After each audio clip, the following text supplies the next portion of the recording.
Sa isang malayong kaharian, may isang prinsipe. Guwapo, marangya, pero sobrang mayabang. Isang gabi, isang matandang pulubi ang kumatok sa kanyang kastilyo. May hawak na isang pulang rosas bilang alay. Pero imbis na tanggapin ito ng may kabaitan, tinanggihan niya ito ng walang pakundangan. Aba, hindi niya alam. Ang pulubi pala ay isang mahiwagang mangkukulam. Sa isang iglap, isinumpa siya at ginawang isang halimaw. Ang tanging lunas.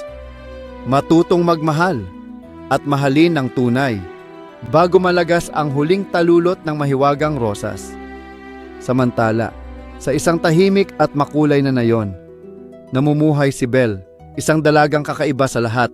Mahilig sa libro, mahilig mangarap, at tila may hinahanap na higit pa sa simpleng buhay sa baryo, habang ang mga kababaihan ay abala sa tsismisan at pananahi. Siya naman ay lumilibot na may hawak na libro. Animoy nawawala sa sarili sa mga pahina ng kanyang paboritong kwento. Hindi lahat ay nakakaintindi sa kanya, pero wala siyang pakialam, sapagkat alam niyang may mas malaking mundo para sa kanya. Isang araw, ang kanyang ama na si Maurice, isang imbentor na mahilig sa kung ano-anong likha, ay naligaw at napadpad sa kastilyo ng halimaw. Nahuli siya at ipiniit. Nang malaman ito ni Belle, hindi siya nagdalawang isip. Pumunta siya sa kastilyo at inalok ang sarili bilang kapalit ng kanyang ama. At sa di inaasahang pagkakataon, pumayag ang halimaw sa loob ng malungkot at misteryosong kastilyo. Nagsimulang mabuo ang isang koneksyon. Unti-unting natunaw ang matigas na puso ng halimaw dahil sa kabaitan ni Belle. Sa kanilang malalalim na usapan sa dambuhalang silid-aklatan.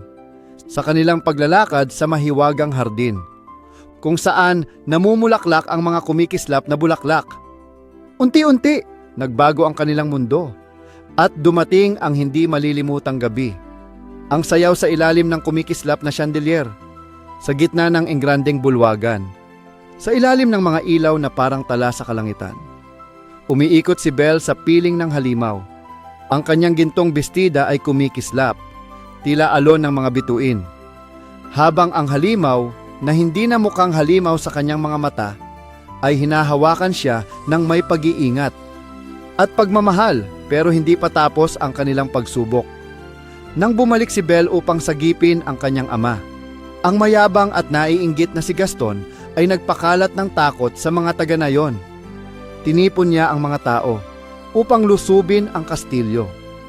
Isang matinding laban ang naganap, at sa huli, ang halimaw ay sugatan at humihinga na lang ng paunti-unti sa kanyang mga bisig.